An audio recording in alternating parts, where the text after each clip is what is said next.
Eu hoje preparei para vocês uma aula sobre sacramentos. O que são os sacramentos, quais são as substâncias dos sacramentos, depois sobre a instituição dos sacramentos. Vamos falar um pouquinho também sobre a divisão dos sacramentos. Vai ser uma aula assim que vai introduzir a vocês nesses sinais da graça de Deus. Os sacramentos são sinais sensíveis e eficazes da graça de Deus. São ações salvadoras de Cristo que Ele vai aplicando através da igreja para nosso nascimento, nosso desenvolvimento e nosso crescimento espiritual em vistas da vida eterna. Os sacramentos são ações de Cristo na igreja. Santo Agostinho diz: se Pedro batiza, Cristo batiza. Se Paulo batiza, Cristo batiza. Se Judas batiza, Cristo batiza.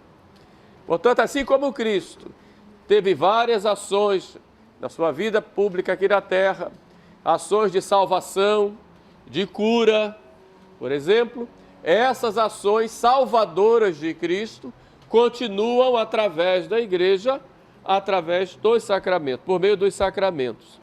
Então, os sacramentos são, em primeiro lugar, ações salvíficas de Cristo por meio dos ministros da igreja. São ações da igreja, porque são por meio da igreja, mas são também ações para a igreja, porque fazem a igreja, levam a igreja a viver esse mistério, comunicar e viver esse mistério do amor de Deus para conosco. Esses são os sacramentos. São gestos de Cristo. Por exemplo, nós vemos lá, durante a vida pública de Cristo, Cristo vai, por exemplo, curar um leproso, toca nele. É um gesto de Cristo que toca. É o gesto de Cristo, por exemplo, que faz lama com a saliva e passa nos olhos daquele homem que estava cego. Então, nosso Senhor vai, através de gestos, vai fazendo suas ações. E essas ações continuam na igreja em vista sempre da salvação.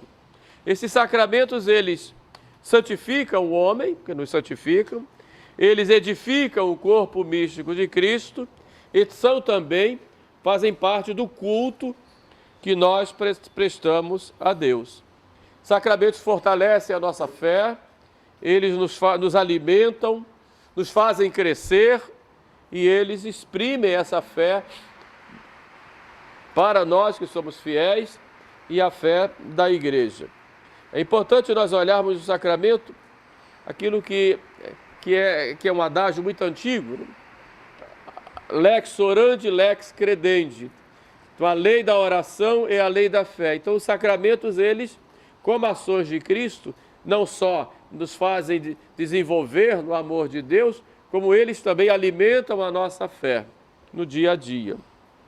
São também sacramentos de salvação, ou seja, os sacramentos conferem a graça que eles significam e o sacramento ele atua por si mesmo. Por exemplo, se o padre vai lá e batiza uma criança, ali nós temos um sinal, aquele sinal é a água, os gestos, as palavras.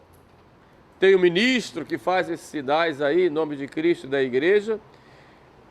E qual é a diferença de jogar água numa criança na hora do batismo e para a mãe que lava a criança lá em casa?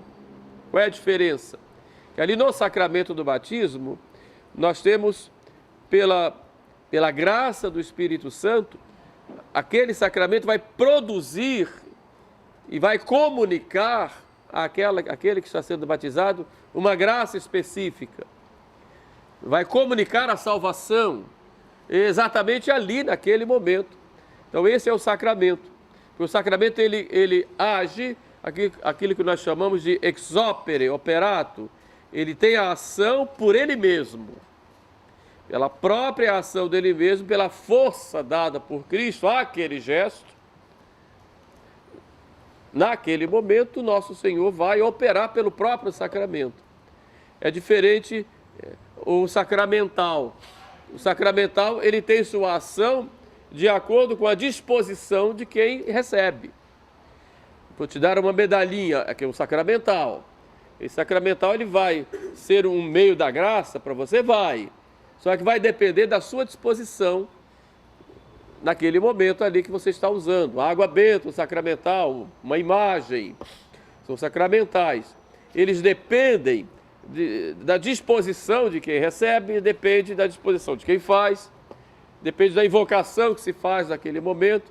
O sacramento não, o sacramento age por ele mesmo. Ele tem a força nele mesmo, dada por nosso Senhor Jesus Cristo. Por exemplo, um sacerdote que vai consagrar, vai celebrar a missa em estado de pecado mortal. Vai estar consagrado? Vai.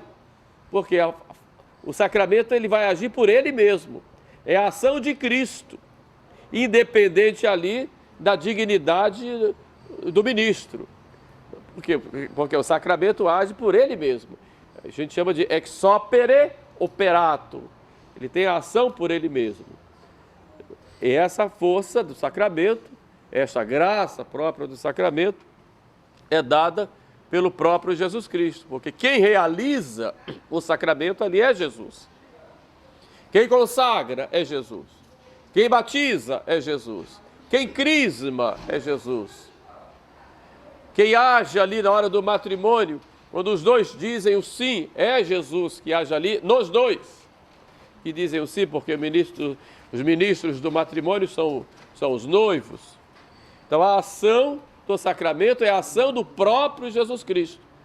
Por isso o próprio sacramento ali, pela ação de Cristo, que faz o sacramento, ele vai agir por ele mesmo, independente, evidentemente, num certo sentido, daquele que está fazendo, se tem boa disposição ou não disposição, desde que tenha a intenção de fazer o que faz a igreja. Por isso é independente da santidade pessoal do ministro, e independente das disposições do ministro. Agora, os frutos do sacramento, sim, eles dependem de quem recebe. O fruto, não a validade. O batismo. Batizei, está válido. Agora, o fruto daquele sacramento para aquela vida daquela pessoa vai depender dela. Eucaristia. O sacerdote fez lá, deu a Eucaristia para vocês na hora da comunhão. Jesus está ali, vai agir. Agora, uns vão ter um fruto muito maior, outros menor. Por quê?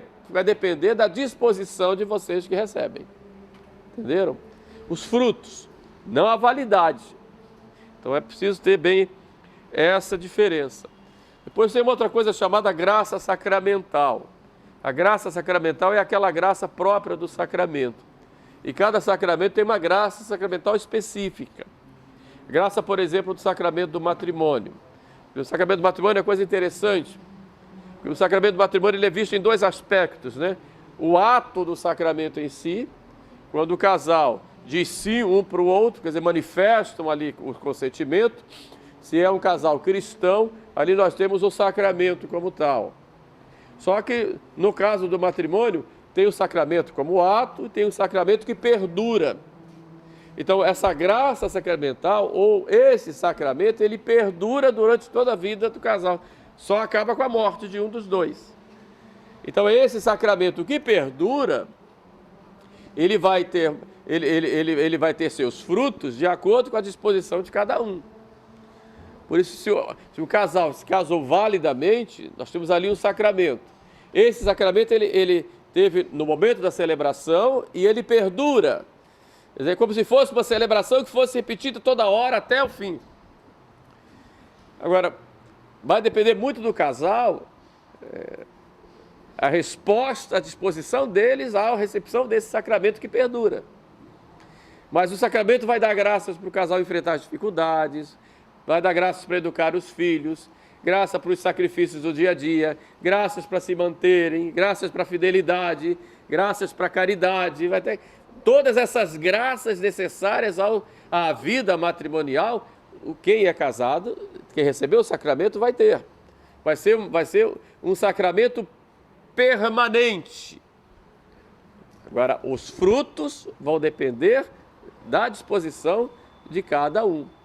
E assim cada sacramento. O sacramento da Eucaristia também tem essa característica de ser um sacramento permanente, porque o padre faz ali o sacramento na hora da missa, dá para os fiéis, mas Jesus continua presente, quer dizer, permanece.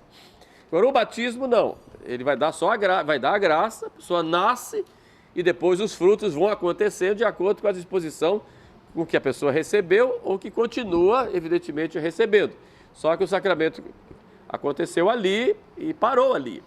A confissão, o padre deu a absolvição, o sacramento acabou ali. Os frutos vão se desenvolvendo, se enrolando de acordo com a disposição de cada um.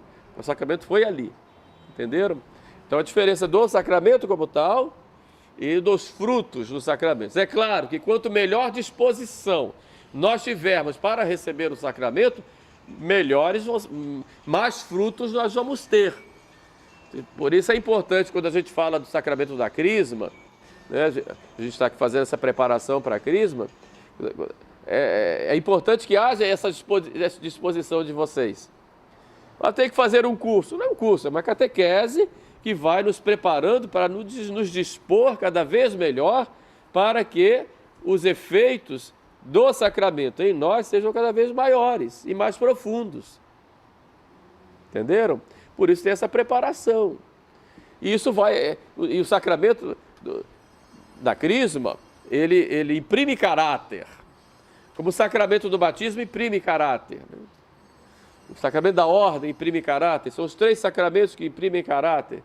Quer dizer, o Espírito Santo põe um selo na nossa alma que nos dá uma disposição para uma vida especial em Cristo. Uma participação maior no sacerdócio de Cristo. Cada um na sua condição, seja clérigo ou seja leigo. Mas o sacramento do batismo te imprimiu um caráter e você ali é cristão, é filho. Vai ser sempre filho. Porque aquele caráter é indelével, ele não se destrói. Você vai ser sempre filho. Vai ser sempre participante desse corpo místico. Pode ser um participante vivo ou morto, mas vai ser sempre participante. E você vai para o céu como filho, herdeiro do céu como Cristo. Mas se for para o inferno, vai também como filho. Não perde esse caráter. Então é um sacramento que imprime caráter. A crisma, a confirmação do crisma, a mesma coisa. Vai te imprimir o caráter de ser um adulto na fé e ser um soldado de Cristo. Uma participação maior no sacerdócio de Cristo e na vida da igreja. E uma proximidade maior com o sacramento da Eucaristia. Então a confirmação vai dar isso para nós. Vamos desenvolver isso na semana que vem. Mas só para explicar que ele imprime o caráter. Você vai receber o selo. Eu sou confirmado na fé. Eu sou um soldado de Jesus Cristo. Eu sou um adulto na fé. Eu cresci na fé. E tenho uma responsabilidade maior agora com a minha vida de fé e com a minha vida na igreja. É interessante, o batismo me colocou dentro da igreja, a crisma me colocou como adulto, me desenvolvi dentro da igreja, por isso o meu compromisso agora é maior. As crianças todas participam da família, cada uma do seu jeito, tem uma dependência maior dos seus pais, mas os pais fazem muitas coisas pelas crianças. Ninguém coloca a criancinha lá de 1 ano para lavar louça, para arrumar a cama. Mas você cresceu, você já chega com 8, 9, 10, se tornou adolescente. Você tem que participar da vida da família. As atribuições são divididas. Não vai deixar tudo em cima da mãe e do pai. Preciso que todo mundo colabore. Até porque ali é uma comunidade familiar. A confirmação dá exatamente essa característica para quem é crismado. Então, eu tenho minha responsabilidade dentro da igreja. Quer dizer, uma responsabilidade maior, porque agora eu cresci. Eu agora recebi um caráter diferente, mais profundo. Eu recebi o Espírito Santo com seus dons, que vão agora me colocar numa situação de mais responsabilidade na igreja e de mais proximidade com a vida da igreja e com os sacramentos. Um amor mais profundo à Eucaristia, um compromisso maior em divulgar o Evangelho e a doutrina de Nosso Senhor. É exatamente isso que faz o sacramento, que imprimiu o caráter, o sacramento da confirmação ao crisma. E esse caráter é indelével, como eu disse, é esse selo que está na alma. E o outro sacramento que imprime caráter é o sacramento da ordem, que é o sacramento que o diácono recebe. São 3 graus do sacramento da ordem, né? O diaconato, o presbiterato e o episcopado, né? É o mesmo sacramento em 3 níveis. Portanto, esse sacramento é um sacramento que nos coloca participantes do sacerdócio de Cristo, cabeça. Então, o presbítero, no caso o padre, né? Ele é participante do sacerdócio de Cristo, cabeça. O bispo tem a plenitude do sacerdócio. E o diácono, num grau inferior, também tem uma certa participação, né? No serviço da igreja, no serviço de Cristo, cabeça. Portanto, nós vamos ver aí, são 3 sacramentos que imprimem caráter, né? Com esse selo indelével. Um padre é padre, pronto, acabou-se, né? Mesmo depois, no céu é como padre, né? E se for para o inferno, vai sofrer como padre, né? Imprimir o caráter, ele pode até não exercer mais o ministério, como há muitos casos aí de padres que deixam o ministério, pedem uma dispensa ao Papa, o Papa dá, se casa, tem família, etc., mas vai ser padre sempre. Se celebrar uma missa, vai valer. Entendeu? No momento numa emergência, precisar de um padre para dar uma absolvição, e não tem ninguém, mas está aquele lá que já está casado, tem filhos, etc. Se ele der, vai valer uma absolvição. Evidentemente, naquele momento de emergência ali, em que há um perigo de morte, digamos. Por quê? Porque ele é padre. Porque imprimiu o caráter nele. Não é? Então são esses 3 sacramentos que imprimem caráter: batismo, confirmação ou crisma e ordem. Por isso só podem ser recebidos uma vez. Um batismo só pode ser recebido uma vez. A pessoa que foi batizada validamente não pode ser batizada de novo. O sacramento da ordem, que foi dado uma vez, não pode ser recebido de novo. Não pode. É uma afronta ao sacramento, quando se faz isso de propósito. Né? E agora, a substância dos sacramentos, ela é dada pelo próprio Jesus Cristo. Essa substância do sacramento. Agora, o ritual dos sacramentos, Jesus Cristo, ele mostrou 2, que é o batismo, batizar em nome do Pai, do Filho e do Espírito Santo. Cristo indica e já dá a interpretação correta. Batismo em nome do Pai, do Filho e do Espírito Santo, que é a substância própria está ali. E o sacramento da Eucaristia, que é repetir as mesmas palavras que Cristo disse na última ceia, que é o ponto central da Eucaristia. Os ritos, o modo que envolve essa substância, isso ficou por conta da igreja. Entenderam?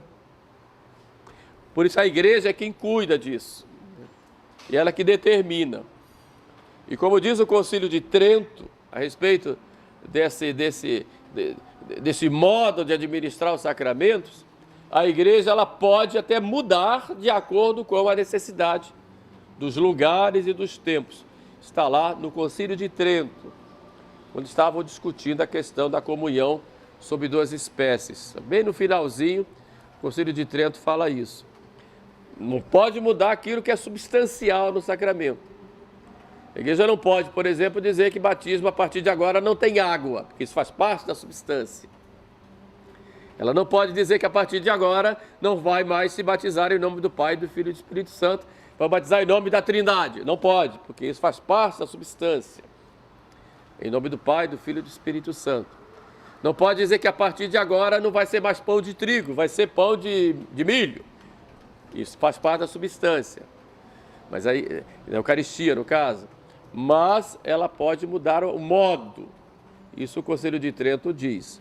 É claro que todo esse modo de administrar vai ser de acordo com o tempo e com as necessidades próprias dos diversos lugares. Por isso que nós temos vários ritos na igreja, que são ritos antigos, né? E que a igreja foi colocando para melhor participação dos fiéis, para dispor melhor os fiéis, para mostrar de modo mais claro a significação e a realização daquele sacramento. A igreja vai colocando ritos e para que, através dessa disposição dos fiéis, eles possam ter melhores frutos. Mas a igreja é quem cuida disso, pelo poder que Cristo deu para ela de ligar na terra e ligar no céu, desligar na terra, desligar nos céus.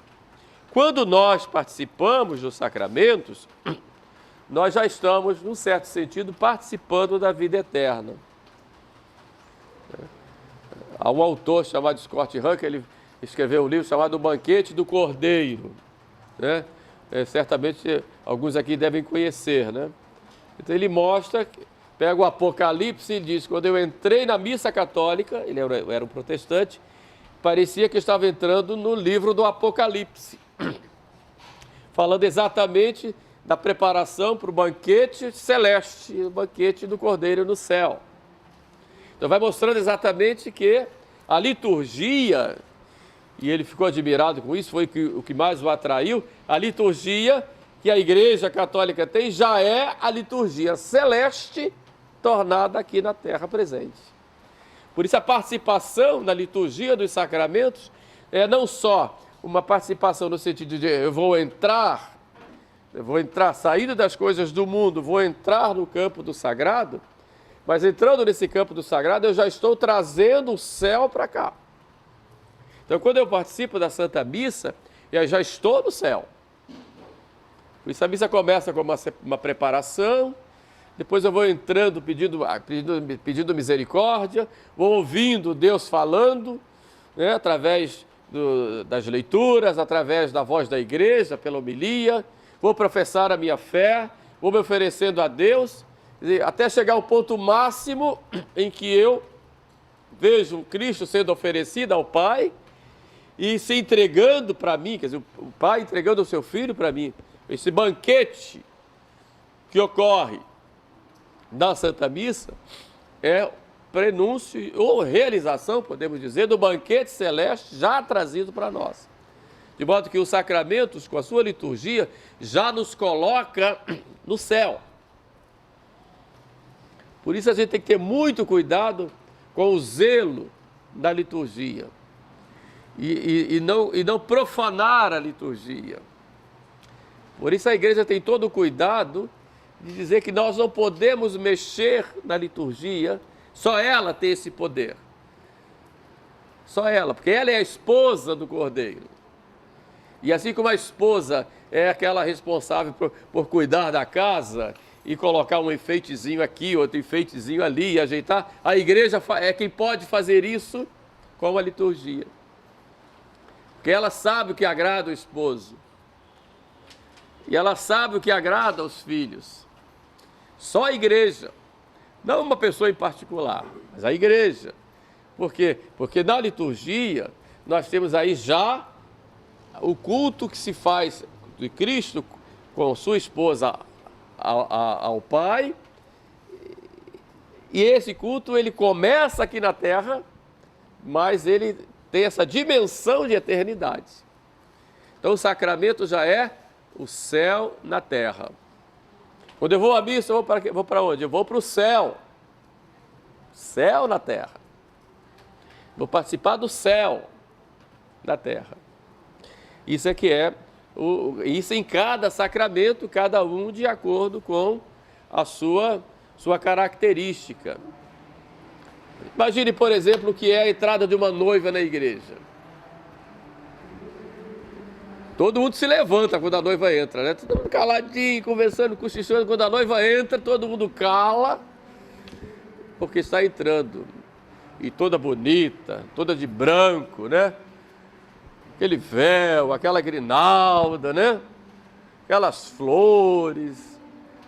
A noiva é a igreja que vai ao encontro de Cristo, que é o esposo. Esse é o significado da entrada dela. Entenderam? É a igreja que vai toda linda, toda arrumada, preparada, né, enfeitada com as suas virtudes, com as virtudes dos seus filhos, com as boas obras, com os sacrifícios, e vai ao encontro do esposo, que é Jesus. Então, quando o noivo está lá no altar, é Jesus que está ali esperando a sua esposa. E ele vai ao encontro dela. E ela diz, Maranata, vem!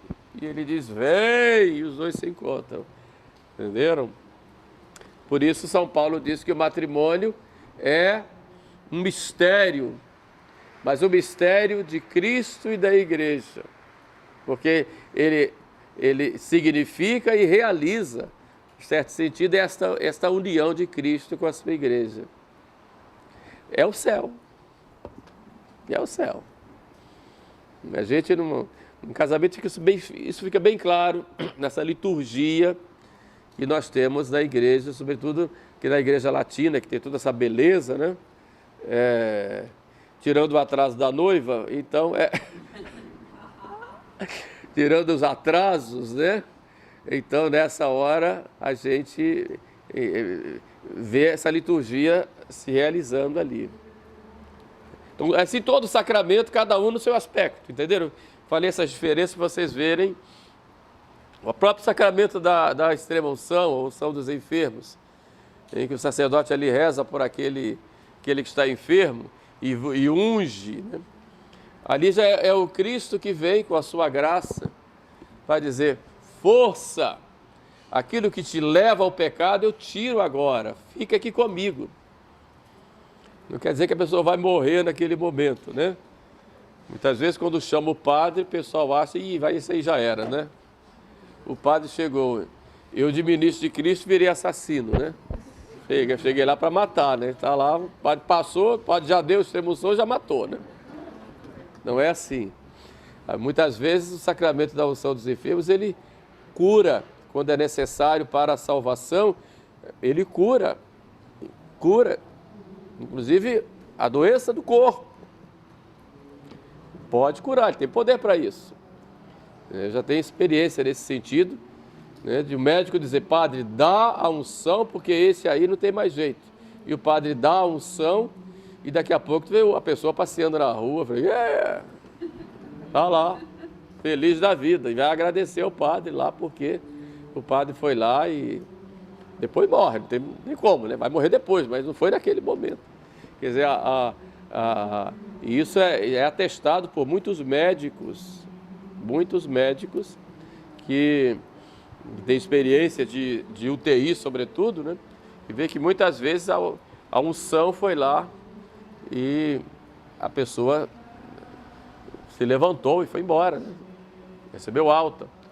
Pode acontecer também da unção já ser a última coisa necessária para a pessoa partir. Mas é o fato, é Cristo quem vai ali com a sua graça. Isso, então, todos os sacramentos são essa vida eterna já presente no nosso meio, através, evidentemente, dos sacramentos. Eu disse que os sacramentos são sinais sensíveis e eficazes da graça de Deus. Então, como sinal sensível, sinal porque é sempre um gesto. Quando eu coloco água na cabeça de uma criança, é um gesto. Isso é um sinal comum. A vida é cheia de sinais, né? Fique parado na beira da estrada, faça um sinal. Quero carona. Veja alguém, tudo bem? Joia. Um sinal. Tudo bem. São sinais. Nós usamos muitos sinais, muitos gestos. Esse sinal é o sacramento é um sinal também. E é um sinal sensível, por quê? Porque ele passa necessariamente pelos sentidos. Como Cristo lá poderia ter curado aquele cego só com o poder da palavra. Enxerga? Ficava. Jesus disse, não, pegou lá, fez lodo, fez uma lama com a saliva, passou no olho dos olhos daquele cego e diz, agora vai lá e lava na piscina lá e você vai ficar curado. Jesus podia ter curado naquele momento, mas não. Ele quis fazer um sinal sensível para que aquele homem tivesse uma disposição melhor, para que aquilo já pré-anunciasse os sacramentos que ele iria instituir, enfim. Através desses sinais, Jesus, ele vai fazendo, vai dando a graça. Né? Então, os sacramentos são sinais sensíveis, que há coisas que eu vejo, coisas que eu escuto, coisas que eu sinto, né, no tato. Então, esses sinais sensíveis. Palavras. Então, todo sacramento é um sinal sensível. Eficaz da graça, porque através desses sinais, fazendo com a intenção de Cristo e da Igreja, pelo ministro, deputado para isso, eu tenho ali uma produção da graça, produção e comunicação da graça com aquele sinal sensível. Isso é o sacramento. Cada sacramento tem algumas condições essenciais. O primeiro é matéria. O segundo é a forma. E o terceiro, o ministro. Poderíamos colocar a quarto, um sujeito. A matéria são aquelas coisas exteriores e sensíveis do sacramento. E que se aproveitam exatamente para isso, para fazer o sacramento. O batismo, por exemplo, qual é a matéria do batismo? Água. Essa é a matéria remota, como nós chamamos. Qual é a matéria próxima? É a ablução da água, mas tem que ter água. Tem que batizar com água. Né? Na confirmação, o crisma, é o azeite. E é o azeite consagrado pelo bispo, que é chamado de santo crisma. É um azeite misturado com um bálsamo e consagrado. Né? Então, são matérias, são as matérias. São coisas, agora tem algumas matérias que não são perceptíveis. Por exemplo, qual é a matéria do sacramento da penitência? É a contrição dos pecados. Contrição dos pecados. Só que eu não percebo essa matéria, porque é uma coisa interior. Então ela vai ser matéria quando ela for perceptível. Quer dizer, quando a contrição for expressada por quem tem a contrição. Aí você tem a matéria. Por isso a gente coloca a contrição com a confissão, quer dizer, com a declaração. Porque você vai perceber aí sensivelmente a matéria. Então, quando o sacerdote está no confessionário, ele ouve ali a confissão. Na verdade, a matéria daquela confissão é a contrição da pessoa, que vai ser expressa através da fala dela, ou através de algum gesto. Muitas vezes não se fala. A pessoa não tem condição de falar. Vai fazer algum gesto. Porque a contrição que vai ser a matéria, juntamente com essa expressão, né, dessa contrição. Tá? Isso é a matéria. Né? Agora, cada sacramento tem, além da matéria, a forma. A forma são as palavras pronunciadas pelo ministro, que une a matéria à forma. Entende? Então, não pode se confundir matéria e forma com cerimônias. A matéria e a forma fazem parte da substância do sacramento. As cerimônias, como eu disse antes, elas nos enriquecem na recepção dos sacramentos, nos preparam melhor, nos ajudam e nos fortalecem nas disposições para termos melhores frutos. Porém, São cerimônias. Matéria e forma é outra coisa. Então, a matéria é aquilo que se faz no sacramento, que é essencial, e forma também é essencial. E quem é o ministro? O ministro é aquele que une as duas coisas, a matéria e a forma. Por isso não pode uma pessoa que derramar a água e outra pronunciar as palavras. Entenderam? Tem que ser a mesma pessoa. Então, quando o padre vai fazer um batismo, o ministro do batismo vai dizer: eu te batizo em nome do Pai, do Filho e do Espírito Santo. Não se pode, por exemplo, juntar todo mundo, colocar a mão para o alto e uma pessoa derrama água e todos dizem: nós te batizamos em nome do Pai, do Filho e do Espírito Santo. É inválido, porque o ministro, que tem que ter a intenção de fazer o que faz a igreja quando administra aquele sacramento, ele que é quem une a matéria à forma. Entenderam? Então isso é o ministro do sacramento. O ministro primário do sacramento é um só. Só tem um, que é Jesus. Ele é quem faz o sacramento. O ministro secundário é o homem, para cada sacramento, né? Tem lá o ministro próprio. Na verdade, alguns sacramentos, 2 sacramentos, não exigem ministros ordenados, que é o batismo e o matrimônio. No batismo, qualquer pessoa pode ser ministra do batismo. É claro, o ministro ordinário do batismo, a gente vai ver isso depois, é sempre o sacerdote, o presbítero ou o diácono, ou o bispo. Ministro ordinário. Extraordinário, qualquer pessoa. Mas qualquer pessoa pode batizar.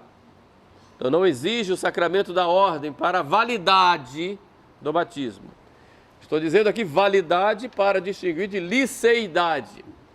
Todos vocês têm o poder de batizar uma criança. Todos. Desde que use a matéria e a forma, com a intenção de fazer o que faz a igreja. Agora, todos podem fazer isso? Não. Não é lícito. Então a igreja coloca regras para que só possa fazer certos ministros. Entenderam? Isso não afeta a validade, mas afeta a liceidade. É uma coisa ilícita, é diferente de uma coisa inválida. Um sacerdote ordenado validamente, ele pode celebrar uma missa. E a missa vai ser válida. Agora, um sacerdote excomungado, pode celebrar a missa? Não. Vai ser válida? Vai, mas vai ser ilícita. Entenderam? Por quê? Porque a igreja, para cuidar do sacramento, para cuidar do zelo do sacramento e do zelo das almas, a igreja coloca ali certas condições para a liceidade daquele sacramento. Entenderam? Por isso tem a questão do batismo. Um outro sacramento que não precisa de ministros ordenados, conforme eu disse, é o sacramento do matrimônio. Na verdade, os ministros são os noivos. E o padre lá é ministro de quê? Ele ali é o ministro da igreja que está assistindo, em nome da igreja, aquele sacramento que os noivos estão fazendo ali. E abençoando em nome da igreja. Entenderam? Então pode ter um matrimônio sem o ministro da igreja? Pode. Havendo caso de grande necessidade, no lugar onde o padre não pôde ir, não tinha condição, marcou tudo, chegou lá, o padre não pôde chegar, o rio encheu, quebrou o caminho, etc. Tudo preparado lá. E agora, os noivos são ministros, eles podem, diante de duas testemunhas, podem declarar aí um ao outro, né, seu consentimento, e vai valer. Porque os ministros são os noivos. Agora, é sempre lícito fazer isso? Não. E se fizerem sem o sacerdote podendo ter, aí vai ser inválido, a igreja coloca como para validade, já põe aquilo que nós chamamos de forma canônica, quer dizer, a presença de um ministro, no caso de um bispo, ou de um pároco, ou de alguém delegado por eles para validade. Mas os ministros são os noivos. Entenderam? Os outros sacramentos, aí sim, precisam de ministros ordenados. Crisma, a confirmação ou crisma, sacramento da ordem, unção dos enfermos, confissão, penitência e confissão, precisa de ministros ordenados. Papa Pio XII, na Mystici Corporis, ele diz: quando os sacramentos da igreja se administram com rito externo, é Jesus Cristo quem produz o efeito interior nas almas. Porque quem faz o sacramento é Jesus. Esse é o ministro primário, como eu disse, né? A ação do ministro, só para recordar, é unir a matéria à forma em um único sinal sensível e eficaz, um sinal sensível sacramental. Agora, o ministro tem que ter a intenção de fazer o que faz a igreja. Aí que vem o problema. Como é que a gente vai saber que o ministro tem intenção de fazer o que faz a igreja? São Tomás disse: ele usa o ritual da igreja, a presunção é de que ele tem intenção de fazer o que faz a igreja. E vai valer se ele for um ministro devidamente ordenado, validamente ordenado. Bom, intenção de fazer o que faz a igreja não significa nem que ele seja católico. Por exemplo, se faz o batismo numa igreja protestante, que usa a matéria e a forma corretamente, e que tem a mesma intenção que tem a igreja quando administra o sacramento, aquele batismo lá foi válido. Um luterano, por exemplo, que se converte para a igreja católica, quando ele vem para cá, ele não precisa ser batizado de novo. O batismo lá foi válido. Por quê? Porque, segundo a doutrina deles, na verdade, na hora do batismo, tem-se a intenção de fazer o que faz a igreja quando batiza. Nesse ponto. Então, a igreja não batiza de novo, a pessoa só entra na igreja sem o batismo. Né? Agora, e os sacramentos, né? Quantos são os sacramentos? São 7, nós sabemos. A igreja, sobretudo depois do século XII, deixou isso muito claro. Né? Já havia os 7 sacramentos, só que foi já colocado de modo mais claro a partir do século XII e XIII. E o Concílio de Trento já declara: são 7 sacramentos para responder aos protestantes que eram contra a existência de 7 sacramentos. Para os protestantes só existem 2 sacramentos: batismo e Eucaristia, que não chama de Eucaristia, chama de ceia. Alguns protestantes dizem que existe o sacramento do matrimônio, não como sacramento, mas como um ato dos 2. O fato é que como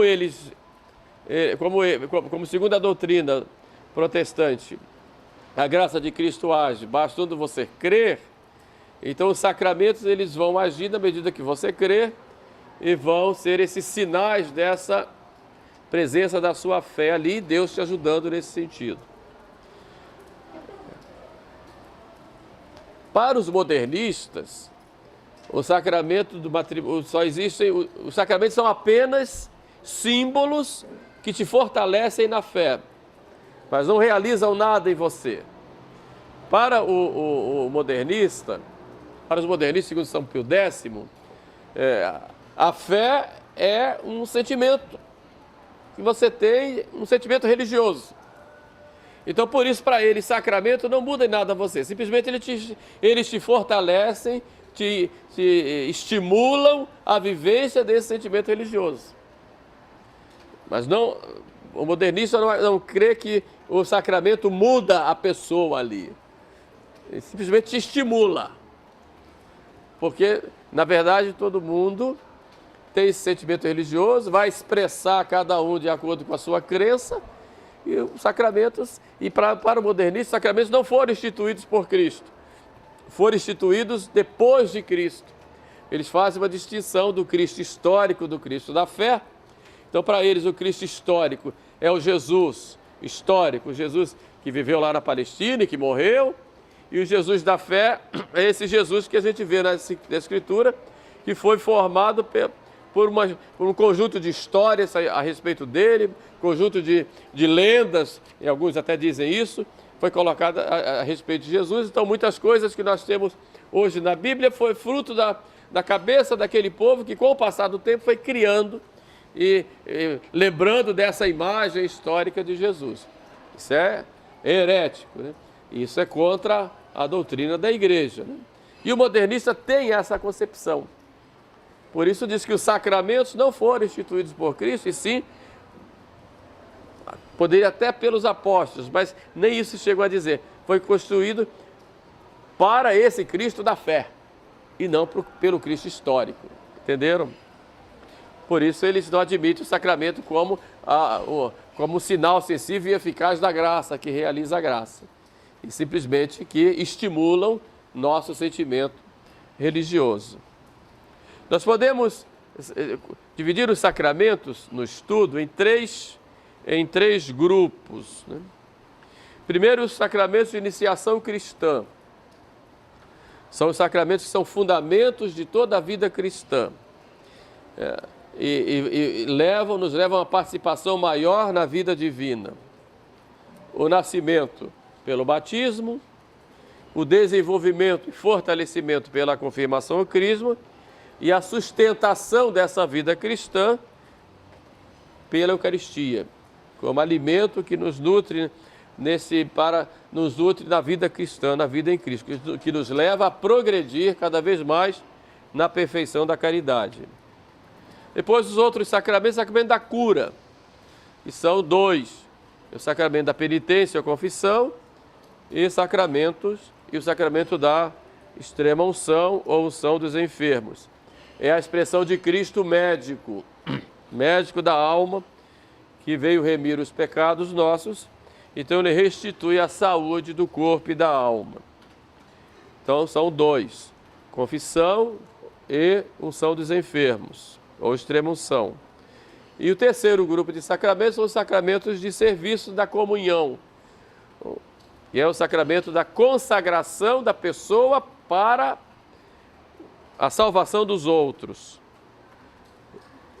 ou o serviço da caridade, que é o sacramento da ordem, né, que faz os pastores da igreja, e ninguém é pastor para si, sim para os outros, e o sacramento do matrimônio, em que o casal é chamado, convidado por Deus, para participar da obra da criação, dando pessoas à terra e bem-aventurados ao céu. E figuram, como eu disse, a união de Cristo com a sua igreja, no seu caráter unitivo e no seu caráter procriativo.